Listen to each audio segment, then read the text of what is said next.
the chamber this week. A weird war that might not have ever happened. A swashbuckling RPG. Building a world and letting your players help you build it. And a promise for next week's episode. Also, crazy stuff. You know, because it's a podcast. All this and more on Fandom Roulette. Happy batch day to you. Happy batch day to you. Happy batch day, dear Cody. Happy batch day to you. Yeah. Hey everyone, and welcome to Fandom Roulette. This is Joe. And I'm Cody. And I had a whole Hey, big grin that whole time you were doing that. I wasn't expecting I that. I figured as such. I was like, oh man, I'm gonna use this to mess with Cody. He probably has no idea what's coming, but I wanted to do that because I thought it would be fun. Because Cody, what happened this weekend? This weekend, my soon-to-be waifu and company surprised me with a bachelor party out in a house that wasn't my own, and we played Dungeons and What? Dragons until way too late in the night. Oh yeah, It It was was. so good. It was certainly. Oh, it was. First off, full disclosure, it was a very very fun D&D session. Hell It yeah! also Props to the DM almost for went till that. yeah. Also, it went to about 5 o'clock in the morning, something like that, Yeah, it right? was about five-ish. Am I wrong? I think I Five went to ish. bed at 5. Like here's the thing. Like I, by the time we were done playing, I had already sobered up before I fell asleep. Like it was kind of crazy. So I woke up the next morning, sans hangover. I was like, "Am I some kind of god?" You have achieved what mere mortals have not.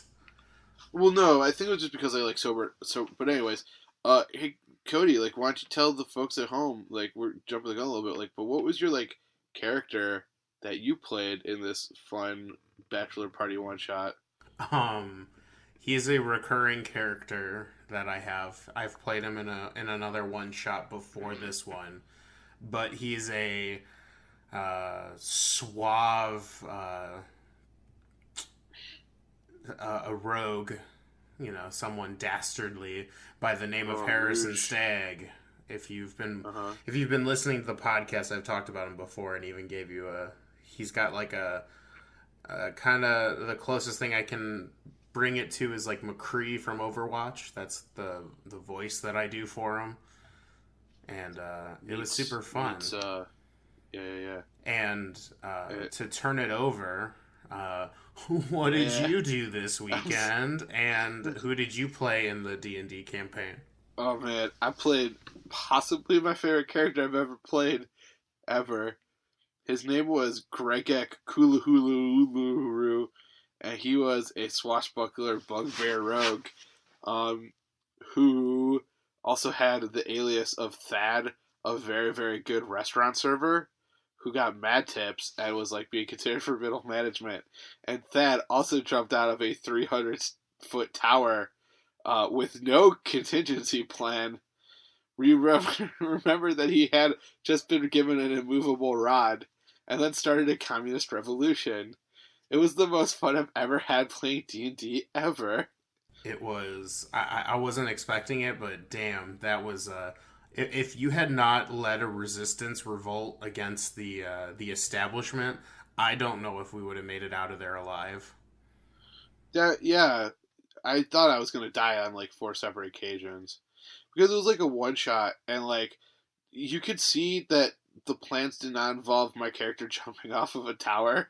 No, they did So not. So our DM had to improvise a little bit, but that was a lot of fun. So yeah, that was like the main nerdy thing I did this past week from since our last recording, which was A, keeping it a secret from you, and B, just being that redonkulous character. So Well, props to you because we talk weekly and you were able to keep it a secret. So I'll give you kudos to that. It's true. It was pretty funny. It was pretty rad. So, I have some pretty pretty. dope ass friends. Shout out to Yeah, the people that were there. Y'all are and beautiful.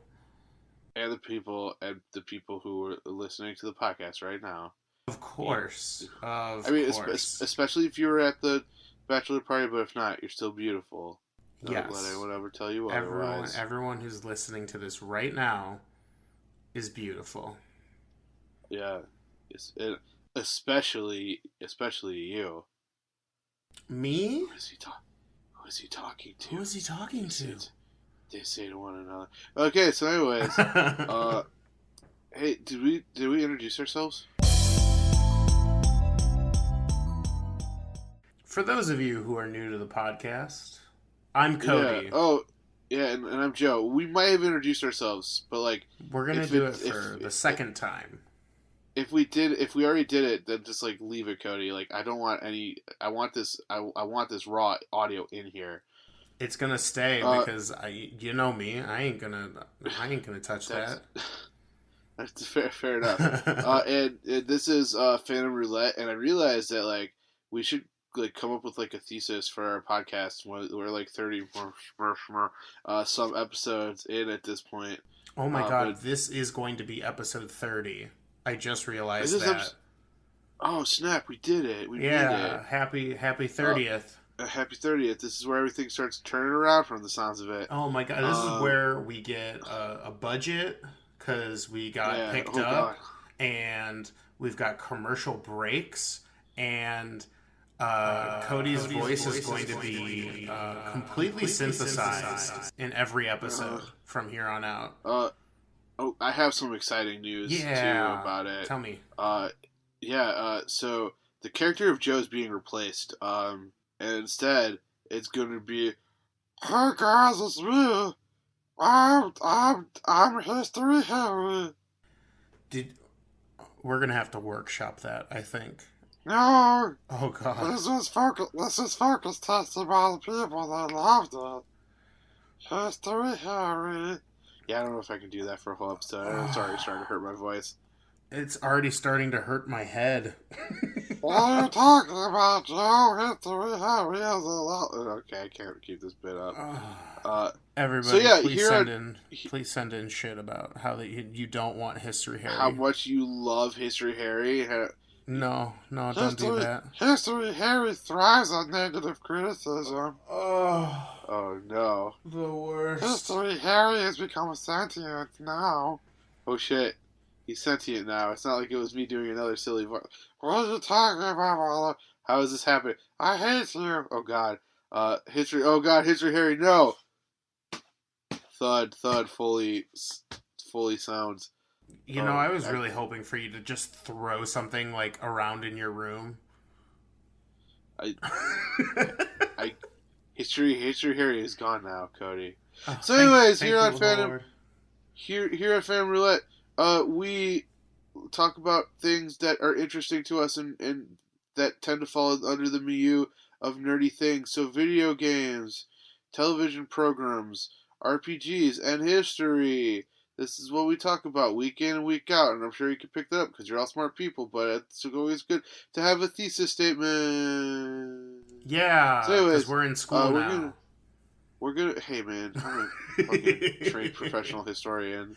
I have to have a thesis statement or else I die unless I'm writing a historiography, and I hate writing history. Anyways, digression aside, you want to learn about a weird war? Yeah. How weird? Yeah. Like, on a scale of 1 to weird, are we talking like, is this the full Monty? Are you gonna go full Monty on us right now? Is this the weird? How about a 335-year-old war that had absolutely no battles and didn't cost anyone any money and might not have technically been a war? What? What? So this is called the 335-year war. So this was a war between the Netherlands and the Isle of Sicily, which at the time was its own like independent thing because Italy had not yet unified when this war started, which was somewhere in the 1651 is when it began. And this whole war began because of the English Civil War. So, Cody, what do you know, if anything, about the English Civil War, except that it happened? It was very civil. It wasn't actually rather. It wasn't kind of. They killed their king. Cody. Oh shit! Oops. Yeah. So that was cool. So hold on. Let me rephrase that. It was not very civil. Well, I mean, it was civil in the sense that it was citizens of one country versus the citizens of the same country, which is the definition of a civil war. But anyways, I thought the definition for that is when two superheroes have conflicting ideals and fight each other in a dope ass fight scene. That's a common misconception. That was Captain America Presents Civil War. And that one, ironically enough, did not take place in America. It took place mainly in Germany. So, figure that one out, friends. But I guess it was a civil war in that it was superheroes versus superheroes. Yeah. So, anyways, digression aside. So the English Civil War was a rather large civil war led between 1642 and 1651, with the parliamentary factions being led by a right dick named Oliver Cromwell. This dude tried to outlaw Christmas, Cody. Say that one more time. Outlawing Christmas? What the fuck? Yeah, Oliver Cromwell tried to outlaw Christmas. He was also a monster who, did very horrible things to the Irish during his sort of, I guess the easiest way to say it would be Reign of Terror. Okay. Question apologies. For you. Yes, sir. What was his CR rating? Bad. Well,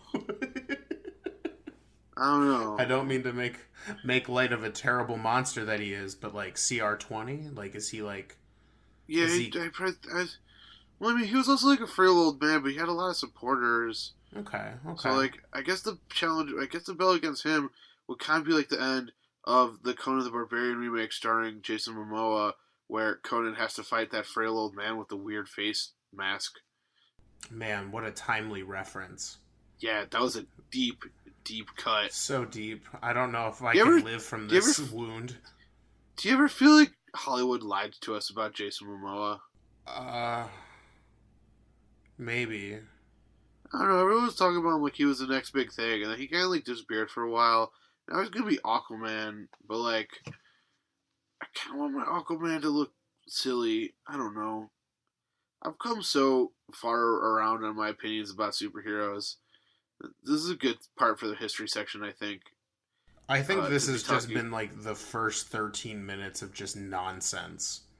Yeah, no, it's cool. Cool. I think for episode 30, this is the longest it's been before you've said more than a fact about history. I said that the English Civil War happened between 1642 and 1651, Cody. You can check the goddamn tapes. I said that fact. Right, but you said it might have not happened, so ergo... No. The English Civil War definitely happened. Well, right, but this war that you're referring to with the CR-20 monster... But no, because Oliver Cromwell was in London. Oh. I understand. And he was the leader. You got it. Yeah, he was the leader of the parliamentary forces who were fighting against the royalist forces. And so Oliver Cromwell and his faction were doing quite well against the royalists, and the royalist navy was forced to eventually retreat to the Isle of Sicily. Wait, no. I'm sorry, I'm misreading this. Not Sicily, Scilly. Scilly. It looked like Sicily on my screen. So Scilly is actually a very small island right off of the coast of Cornwall. And as I was reading that, I was like, that doesn't actually make a lot of sense. Scilly is this little island which is right off of Cornwall. So start the podcast over. Hi, welcome to Fandom Roulette. Happy birthday to you. Happy birthday to... But anyways, so this royalist navy was forced to retreat to the Isle of Scilly. And so the Isle of Scilly was this little island that I suppose is ruled by no one from the sounds of it. And so during the English Civil War, the Netherlands, another whole different separate country, allied themselves with the parliamentarian faction, which they thought that was the side most likely to win, because they wanted to maintain good relationships with their neighbors across the English Channel, because you didn't really want to piss Oliver Cromwell and his very large army off. So they're like, hey, we're cool, we'll hang with you guys. Hey, please don't attack us. Here's our navy, and they actually like the Royal Navy was able to like fight back a little bit, and actually damage it. So on March 30th, 1651, a guy named Admiral Tromp led what a good name, right, Cody? Admiral Tromp. Can you spell that for me? Because at first I really thought you said another name that I will not say on the podcast. Thwomp? No. I want Tramp? No, you're close. I need to know what you thought it was. No. So anyways, Admiral Thwomp. Tromp. Okay. So here's the thing about Admiral Trump, Cody. It was so like if you're playing a fan made level, then like you can or like so here's the thing. You can spin jump on top of him and it won't actually hurt you at all. So like if you have a mushroom going, you spin jump all you want. Even if you don't have a mushroom, I think little Mario can spin jump, right? Or am I crazy? Man, this is like the most off the rails we've ever been on this in the history section in Super Mario World. Yes, he could spin jump. But anyways, and then some other ones gone.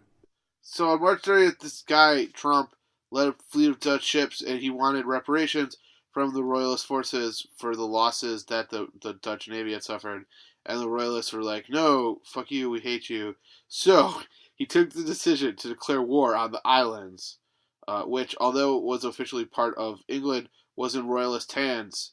And so it technically wasn't part of England because it was not controlled by the parliamentary forces, who were the official government of England. So it was like its own weird separate thing.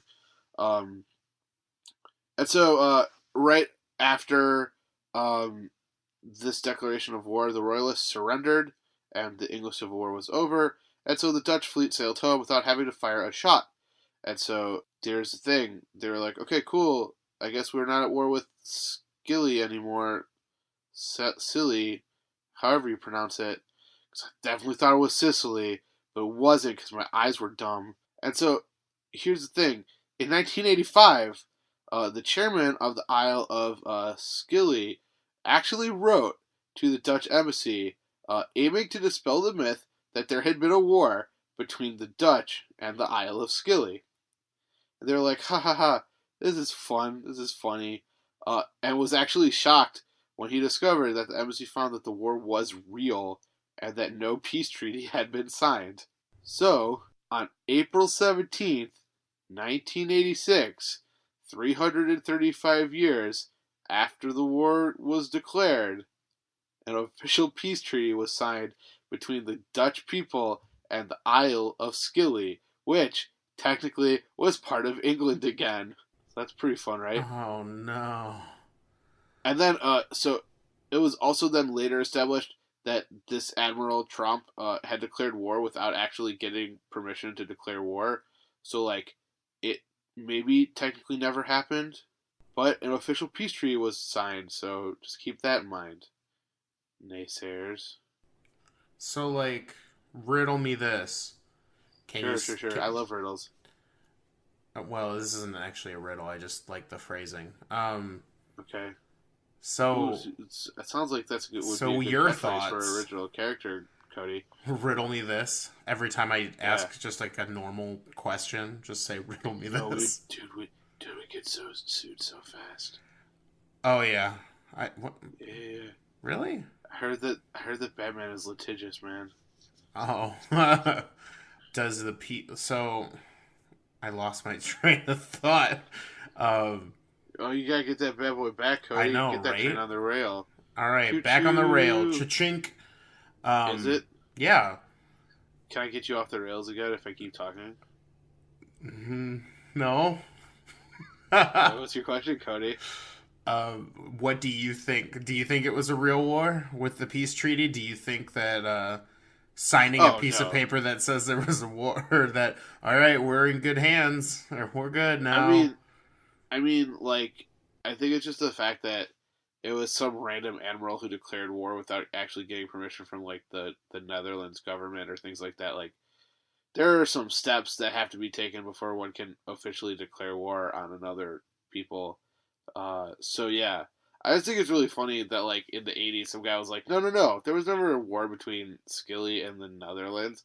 What are you talking about? That's crazy. And then he was like, oh wait, oh shit, there was defo a war between, or war declared. But then yeah, like I said, there's like steps you have to take. I just think that it's once again a nice little weird story just about like how simple things can evolve out of much greater situations. So yeah, there you go. That was the 335-year war, a war that was very long and may have never happened. Yeah. Admiral Thwomp messing it up again. What? What? Yeah. Damn Thwomps. Damn. Can never get it done. Damn it.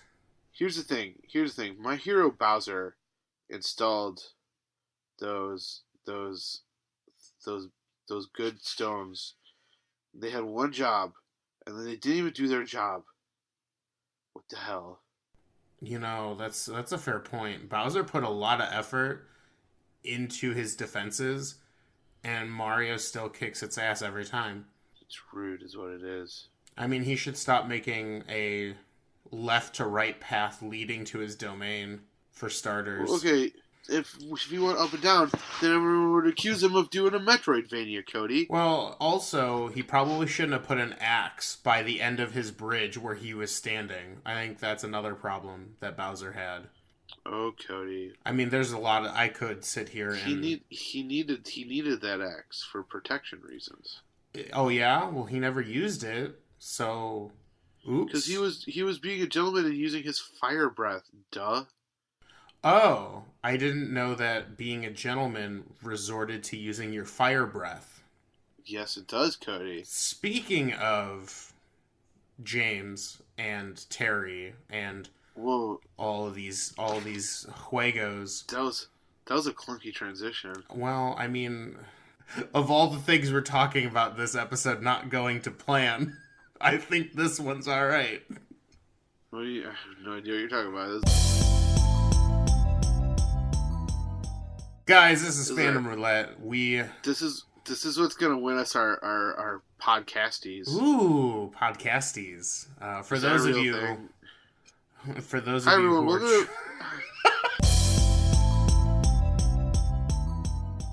Hi everyone, welcome to Phantom Roulette. This is Joe. And I'm Cody. Starting again. And hey, have you ever heard of history? It's Nope. a thing that happened a long time ago. I've never heard of it. Sometimes there was like history. Events that started in the past times. It was a while ago. Anyways, now Cody's going to tell us about a video game, about a thing that is very near and dear to my heart. It is near and dear to your heart. It's also near and dear to mine because I am really enjoying this game. Spoilers. Sure. I'm enjoying this game. Oh God. It's called... Spoilers.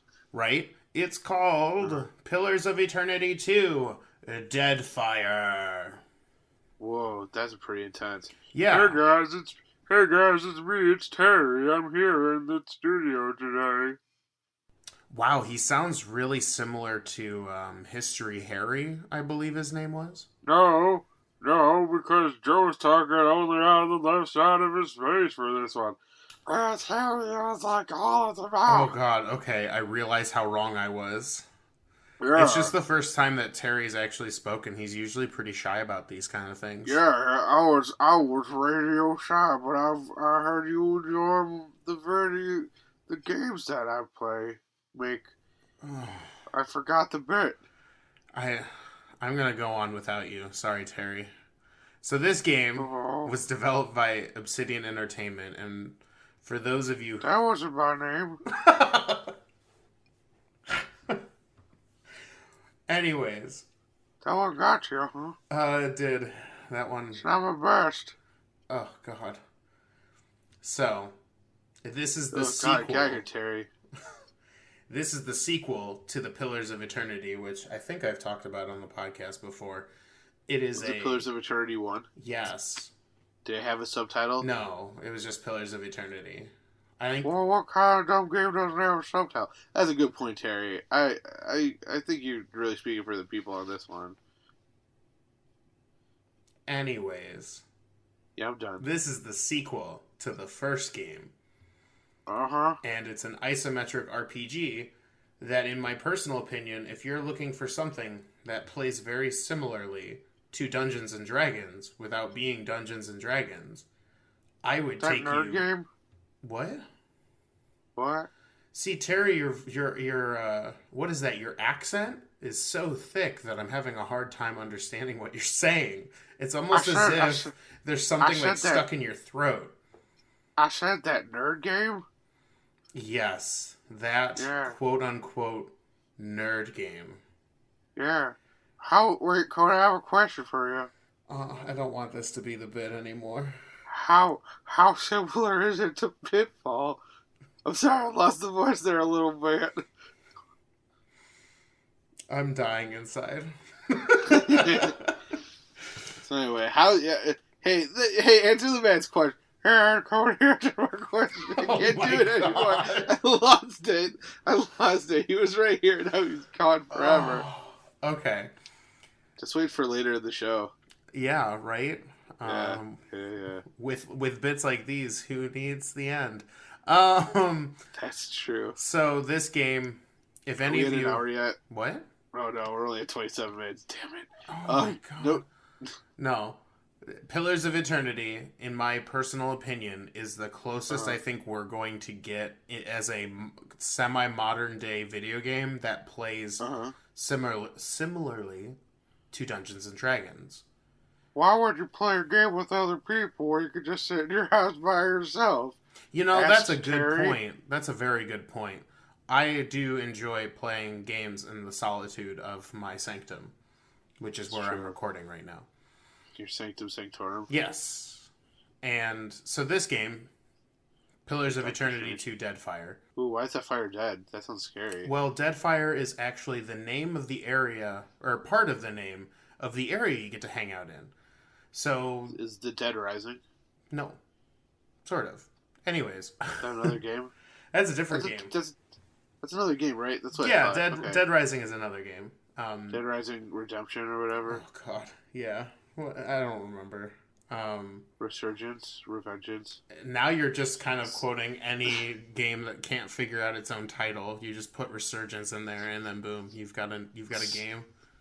So anyway, tell me more about this Pillars of Eternity 2, or what, at the Mountain of Madness. Right. So when I say this is the closest I think we're going to get to Dungeons and Dragons, what I mean is, it is a role-playing game where you get to create your own character with their own background in this universe that Obsidian has made. And basically, you kind of control the outcome of the game. Hey there, Cody. I have a question for you. This is Bill Bioshock. Hi, Bill Bioshock. How can I help you? Founder and CEO of Bioshock. I'm not sure if I'm pretty sure true, but go we on. invented the modern day video game RPG with the game Bioshock. By that I mean KOTOR, but yeah, is it so? What's your question? It was a bad bit. Go on, carry on with what you were saying, Cody. I was really waiting for the question.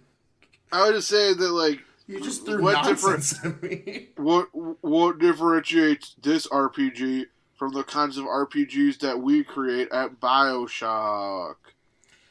For starters, I feel like games don't do this anymore. One, because I think it's just complicated to do. But in this game, everything can be handled in different ways, and I know I've said that before on other games, but depending on what you pick, so sometimes you can solve problems or talk to people in certain ways because of your background. So, like, for instance, if you come from the Deadfire archipelago, which is the place that you are in, you will know a lot of the lore answers to questions that people are talking about in the area that you're in. However, there are multiple places to come from, and those can kind of aid you in certain ways. People from certain parts of the world might be more accustomed to, like, talking to you or being friendly with you if you came from the same region. Now, Interesting. on top of that, you can kind of create your own custom character. You're not stuck to, you got to play, Cloud Strife or, Mr. Shepherd or Bioshock Man.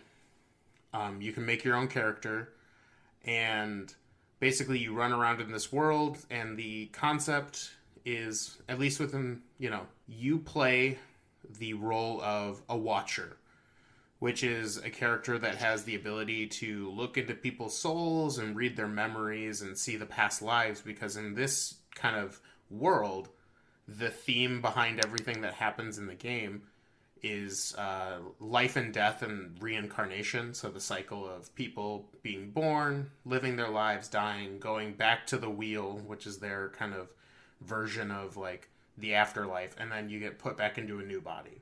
So a lot of the game is based on that concept. So you're the watcher who basically kind of sees this in action and kind of experiences that where other people can't. So it kind of gives you a lot of room to play in, because you can kind of like read people on a certain level, like at their soul level, if that's a way to say it.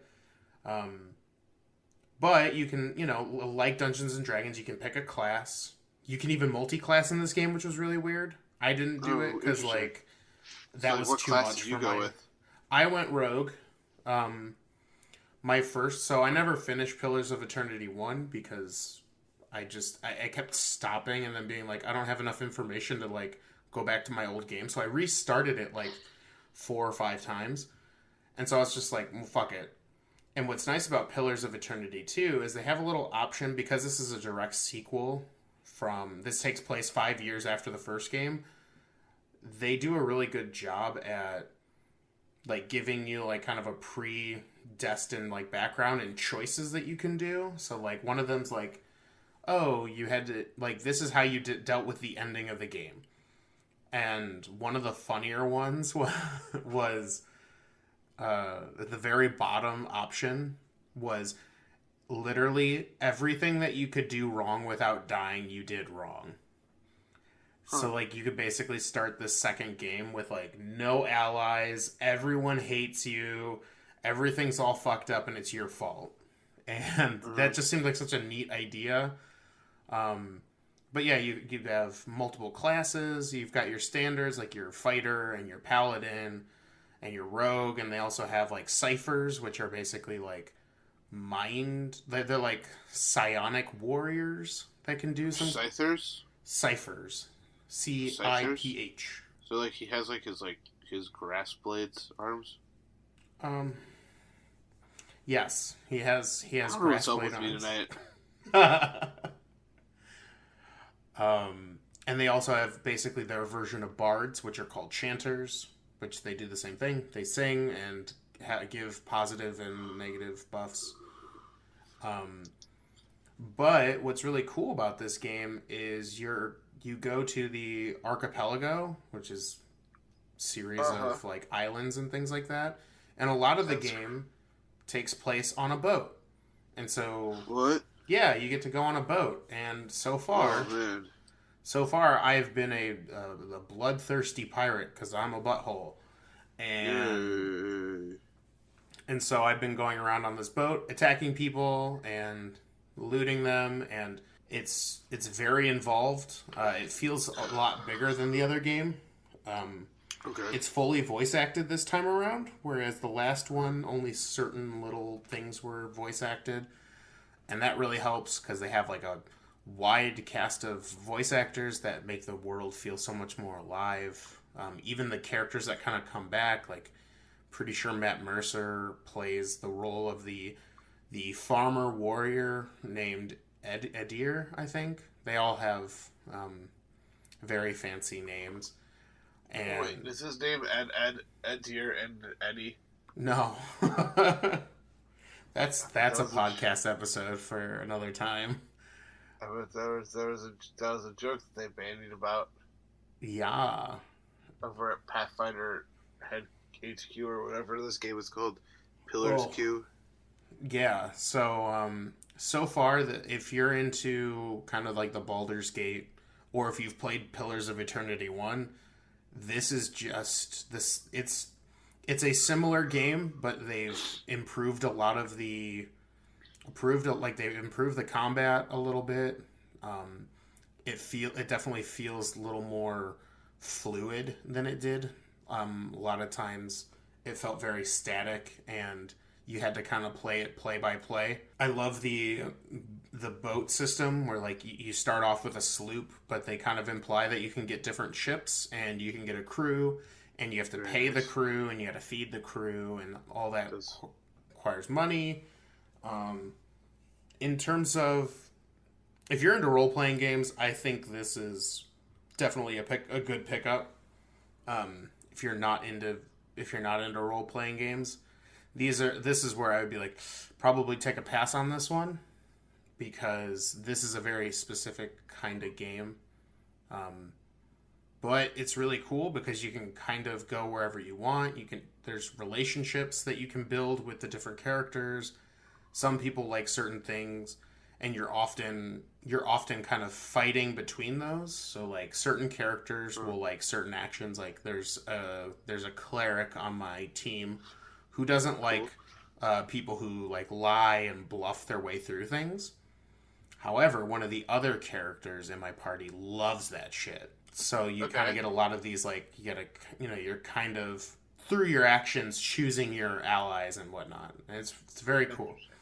I'm enjoying the game. I just got to the main city. You spend a lot of the beginning of the game learning how to, like, you got to go and find a crew. You got to fix your boat because your boat gets all fucked up. And then you go and you hunt down a pirate, which was really fun. And like it's a fully realized world. There are gods. People have predispositions about certain things, like watchers and people who deal with souls. Like some people don't like that and others do. Like it's a very well thought out world. So if that's what you're looking for, the Pillars of Eternity franchise is super good. I recommend it. Yeah, sounds interesting. Yeah, where can you get that, Cody? You can get that on the Steam. Oh god. It came out May 8th for Windows, Linux, and Mac. So you can kind of get it on everything. And then supposedly, fingers crossed, it comes out for the Switch, PS4, and Xbox One in Q4 of 2018. Although I am skeptical on that when they give you the vague answer of, yeah, that's coming out that quarter. Feels kind of bullshit to me. Yeah, that sounds kind of interesting. Why would they do that? Honestly, there's this whole, I don't know, it kind of falls, it's the mentality of kind of the hive mind, or the majority of gamers, where if you say a date, like if you're just like, you know what, December 12th, that's when my game's coming out, and you don't fall to that point, even if it was for legitimate reasons, or you realize that like in November there were some game-breaking bugs that would really ruin the experience. No matter what the problem is, if you put a date, like you have to follow that or people lose their minds. So I don't know. Personally, I can understand why people push things around. Like these games are fucking huge, right? Like, yeah, potentially 20 plus hours of experience, and you want everything to be 100% perfect and right when the game comes out, but you're not cool with them pushing around the date. I don't know. Personal opinion, if they push it back, it's obviously, hopefully, for a good reason. And that they didn't, because like I wouldn't know why you'd want to push it back for any other reason than like, oh shit, the game's unplayable as is. Like maybe we should hold off on it. So interesting. Personal tangent, because we haven't gone on any of those this episode. Not at all. Yeah. So, Joe, I think it's that time. What? Hey, ding dong, ding bum bum, ding bum bum. It's middle section. It's the middle section. It's the middle section. It's the middle section.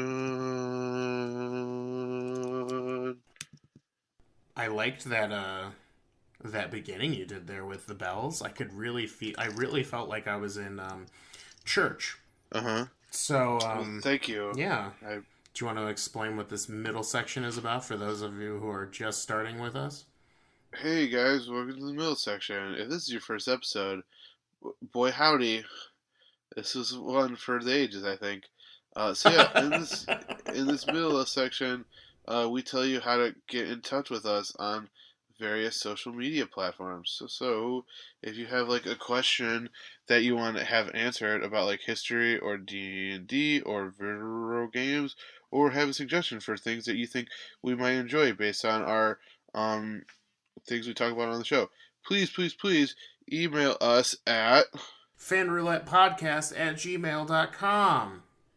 And if Twitter's your game, you can tweet at us at fandomr_podcast.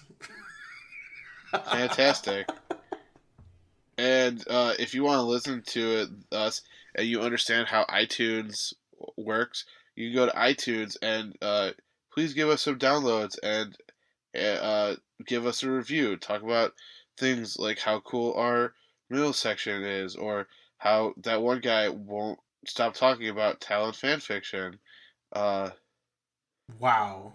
I hadn't even brought it up this time. Yeah, no, I brought it for you. Well, I appreciate it. I never forget.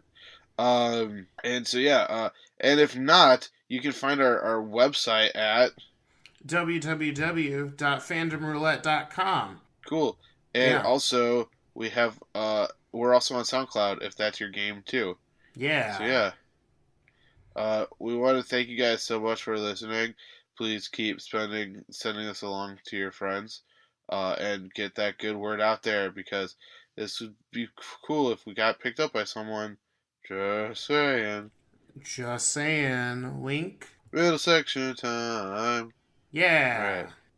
Blah. Hello. I am Vampire, who Joe established like a couple of weeks ago. I don't even want to be a part of this bit.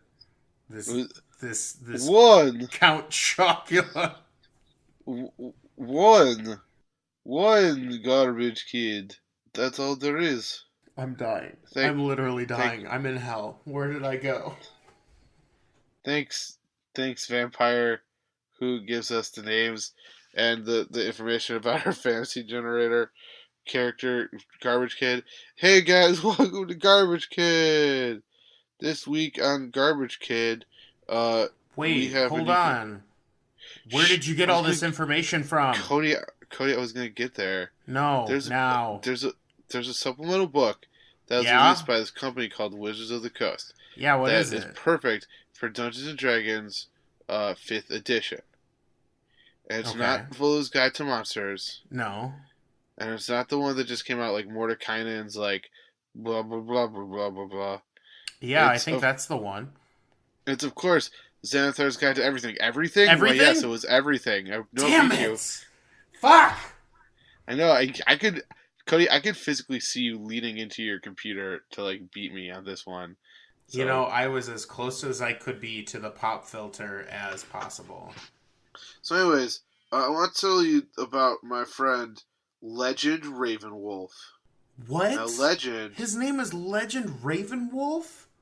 Yeah, or her name is Legend. Or Ravenwolf. her name. So, because half raven, half wolf?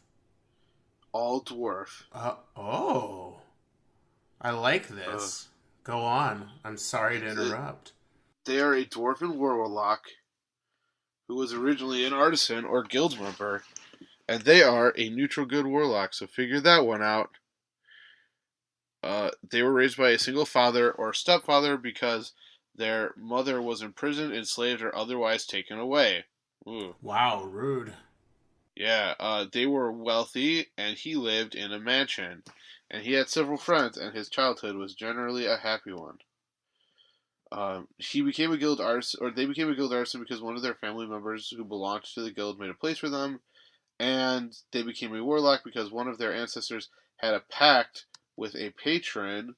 Oh goodness, a pact with the patron, so the entity was determined to bind me to the same agreement. I am 21 to 30 years old, and I had one life event, which was I encountered something magical, and that magical thing was I witnessed a powerful spell being cast by a cleric, druid, sorcerer, warlock, or wizard. So that is that character. Feel free to use this character in your own D&D campaign, or roll on the table. One of the fun things was a lot of us rolled some character backstory on the Xanathar's table just for funsies. And it was kind of interesting to just see like what the character became. So Yeah. And hey Cody, is there a question this week that we can answer for the our friends and guests and benefactors? You know what? There is. So, we've been getting a slew of questions. Which Whoa, a slew, you say? Yeah, when we get to those questions, we'll thank those people aloud in the podcast. Sure. So this week, of course.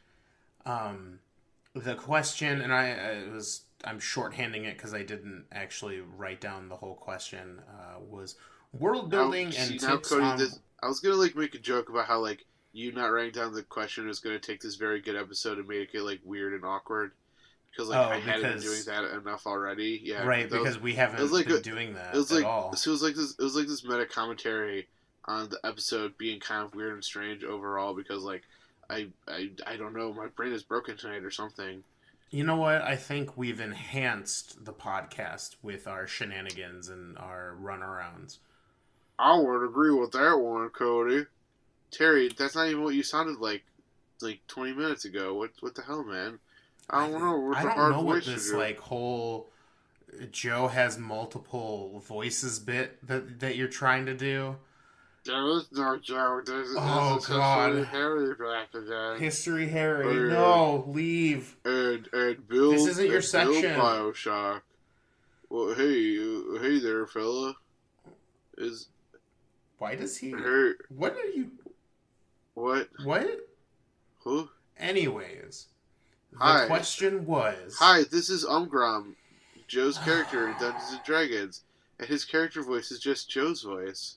You know, that's true. Your character voice is just your voice. It is. It frustrates some people at the table. Anyways. Mainly David. Mainly. The question that everyone's been dying to hear for 5 minutes. That, sure, okay. About. Put me on blast, Cody. World building and tips on where to start. World building? That sounds scary, Cody. No, it's super fun. But Cody, there's a whole, how can I make a whole world? Well, I'm going to be honest with you. It's, in my personal opinion, I've done this twice now. Okay. Cody? Yeah?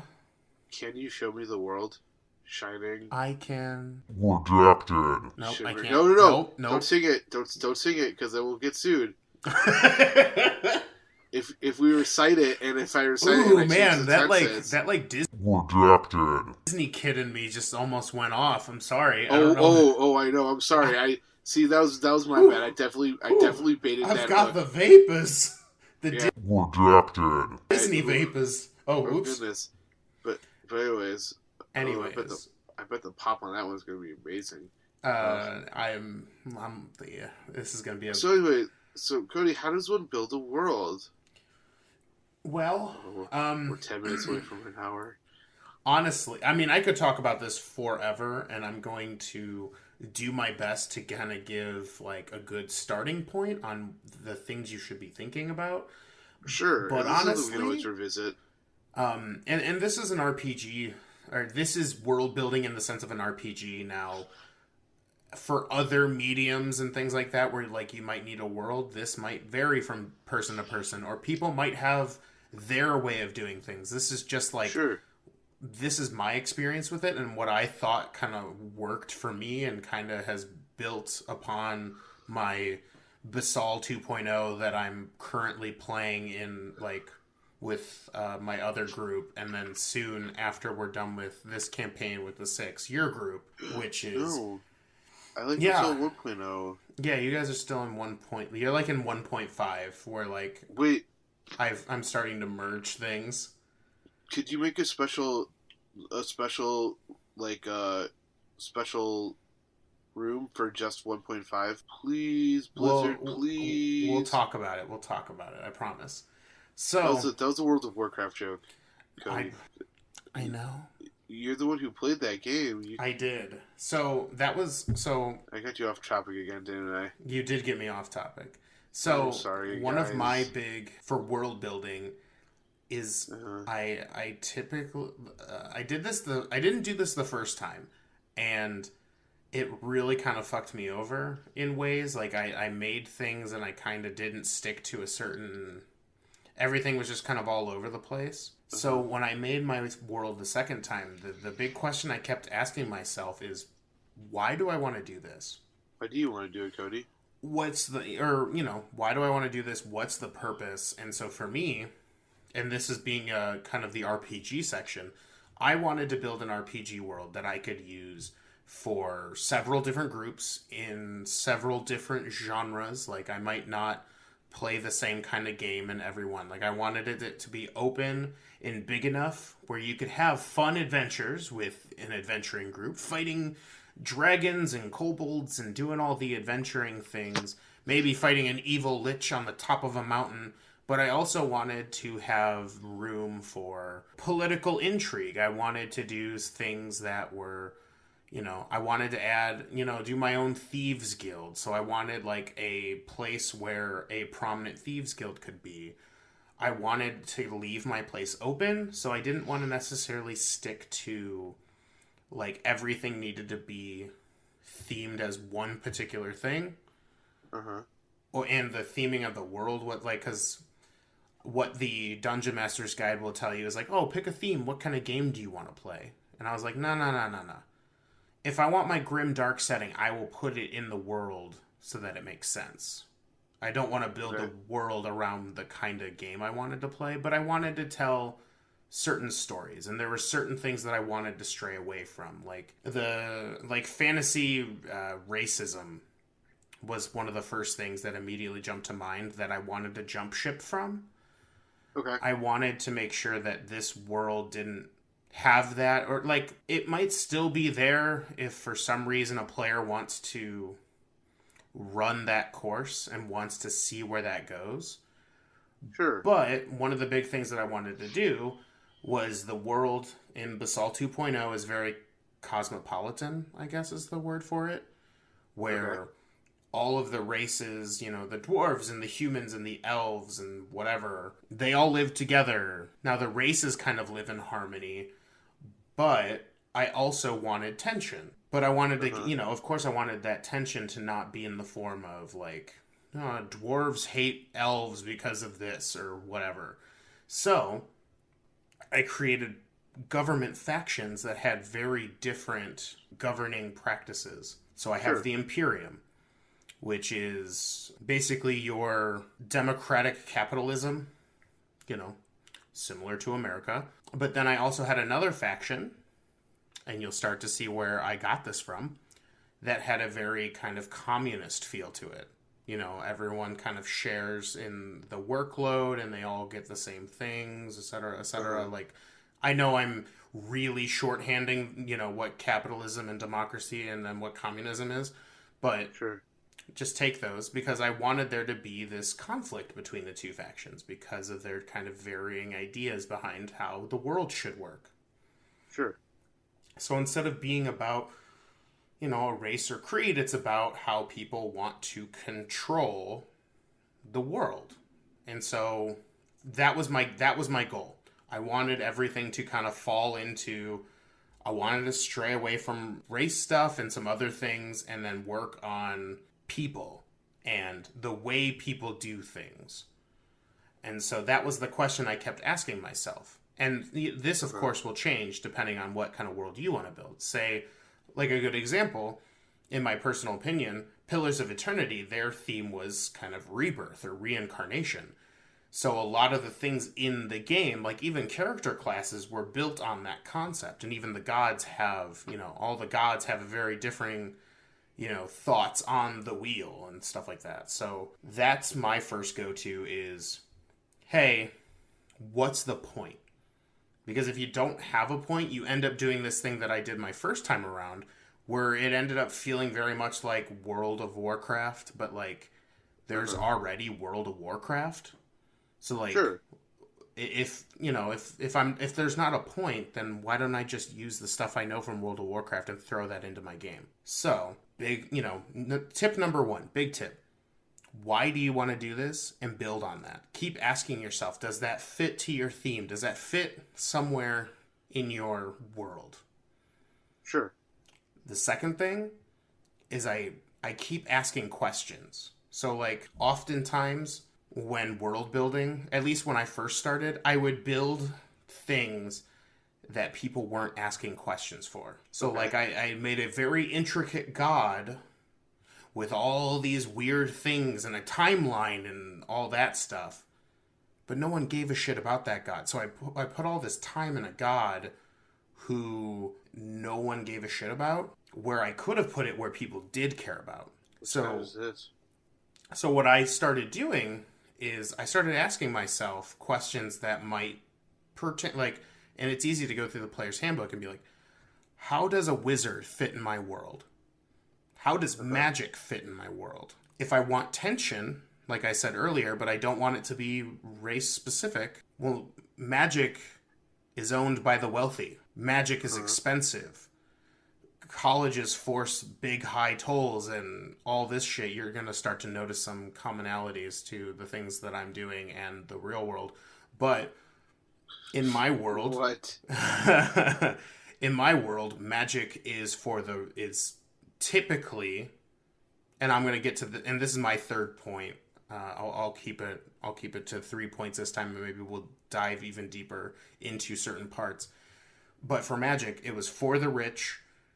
And if you knew magic or you were practicing magic, you had some bit of money. Because, and this was another thing I had to think about. In D&D, there are all these crazy spells, like conjure food and water and cure diseases. Like, I have a spell that can cure a literal disease. How does that work in my environment? Well, at least on one side of this continent, it's like a hospital bill. I went to the cleric to heal my wounds. They charged me for the cure wounds spell. While the other side might not have done that, but we'll get into that stuff later. So, it's constantly asking those questions. How does a wizard fit? How does a warlock fit? Do people like warlocks? I mean, typically people would say no, but maybe you're trying something different. Maybe warlocks are the correct way to gain power. Like, you should get a contract with your particular patron to get spells. Like, honestly, I went through all the races and went, how did these classes. I went through the classes like the barbarian, the fighter, the cleric, the rogue, and asked myself, how do those fit in my world? So it's constantly asking yourself these questions and making sure that they fall back to point one, which is why you're building the world in the first place. So that's 2. 3, and I think I might let you take over for this one, is remember, at least in this case, now this is different for stories, or if you're making your own video game or your own novel, this is totally different. Don't listen to me on this part. But if you're a dungeon master who wants to world build, include the people you're playing with. Let them help you build upon your world. Or at the very least, let them put input so that they're invested as well. That's why I left a lot of my, I may have come up with a lot of stuff, but I left a lot of blank areas so that if you wanted to be a Shaolin monk from a order of monks that only appear to the real world for a year at a time, and then they go back to another dimension, or whatever. I know I just said, God damn, I just said the plot to Iron Fist. Gross. Anyways, if you wanted to be a cleric of a, like, I'm thinking cleric of a, like, apocalyptic god who's, like, trying to prepare for the apocalypse, and, like, that's their tenets, like, trying to prepare for that. Like, allow there to be room in your game so that if your characters want to build, they can, you know? Leave a little bit of the creating juices to them because, you know, I think it's more fun and it keeps the players interested, but what are your thoughts? Yeah, I mean, I think it's always important to give your characters a little bit of agency in terms of developing your world. I think like a big one is in Basal 1.0 or 1.5, I suppose. Oh, you had a character who basically made it his mission to change the laws about like magic and religion in the world, and a lot of DMs would be like, "No, this is the world I made," but just the fact that you allowed that to carry on and continue on and things like that, I think is really cool. And I guess in my terms, or in my thoughts, in terms of world building, you always got to be open to the ideas that you might not have thought of, but like, you know what? If it makes your world a little bit more fun, then encourage it and try to figure out a way to make it work in your world. So like my friend and I in our current campaign came up with a really stupid joke, which was that there was a big chase in a city street after a whole lot of events between me and another member of our party, and we were in like rickshaws, and it turned into this whole elaborate racing game, which has kind of spread in popularity throughout the world. And I know that initially you thought it was kind of a dumb joke, but you really allowed it to roll. And like finding out that it still exists and it's got this widespread popularity has been like super cool because it's like, oh man, I actually made like a little bit of a mark in Cody's world. So I mean that's my main thought is always be open to letting other people participate. Don't be so protective of your toys or your Lego sets, if that metaphor makes sense. You know, that metaphor hits home on ways that I never thought possible. But yeah, I think part of it is, you know, obviously, at least for DMs, you're world building because you want to create something interesting and fun for your players. So point number 3 really like sticks. Like if there's something that people really want in your campaign and you haven't thought of that yet or you haven't put that in, like let it be. Make a way for that to fit, because I think that increases the player buy-in of your world. And I think that's really what people are looking for. I mean, that's what the players are looking for. They're looking for buy-in, they're looking for fun, interesting worlds, you know. I think to start off are to ask yourself the questions on how fantasy, or and it doesn't even have to be Dungeons and Dragons. It could just be, how do these fantasy concepts like magic or gods that actually like come down and like be like, "Hey, I'm going to create a miracle. Peace." Like, how do those things fit in your world? And you could do some really cool things. Maybe, you know, maybe the thing is maybe gods work a little different in your campaign. You know, maybe they're not the kind of Greek Roman gods where they're human. You know, they're kind of human-esque, and then they kind of like get into shenanigans and trouble and things like that. You know, maybe it's more, you know, Norse, where it's kind of very like violent and, you know, warrior themed. You know, maybe take a page from that, and like maybe your gods are a little different. You know, it's about asking the questions and figuring out like, why do you want to build this world in the first place? Like, what is it about the Dungeons and Dragons worlds that you don't like, that you think you can do a better job at? And I'd go from there. Start asking yourself those questions, because I spent like an entire weekend asking myself, why did I want to create Basalt 2.0? Why didn't I just jump over to another book or go to the D&D lore? And I found that I didn't like the stories that they were telling. I think a lot of it is kind of deep-seated in very old, you know, kind of old tropes and things that I'm not super interested, or things that I am not super interesting in terms of some of their older things. Like, I don't like I like Duragar, or, pretty much everything from the Underdark is evil because reasons. Sure. I don't like that concept. I mean, they might have differing views, and maybe someone might see them as evil, but I don't like the idea that things are inherently black and white, good and evil. So I wanted to do something that was a little bit more gray. And so, if when we get to Basalt 2.0, and even you'll see it in the way I've been doing the end of this campaign, you're starting. I hope that you'll start to notice that not everything is as easy as good, bad, good, evil, etc., etc. Yeah. All right. But yeah, I think that's a good start, and I feel this is something that we could definitely revisit from time to time. Who knows? Maybe I could develop a world and you could give me critiques. Sure. I mean, yeah. I would be down to do that, and also we have some other stuff coming down the pipeline for the role playing game section. I know we're looking at going deeper into the classes of Dungeons and Dragons and kind of figuring out what we would like to talk about in that realm, because I know people have talked about it in the past, but I would like to put our fandom roulette spin on it. Sure.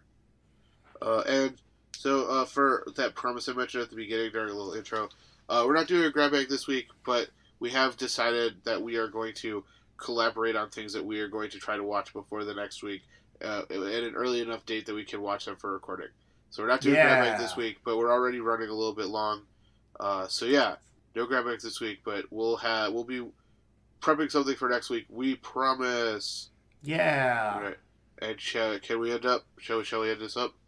Yeah, hell yeah. It's been a good episode with all sorts of shenanigans. I would agree with that. Yeah, me too. The vampire, whose voice is probably different. And me, Bill, Bioware.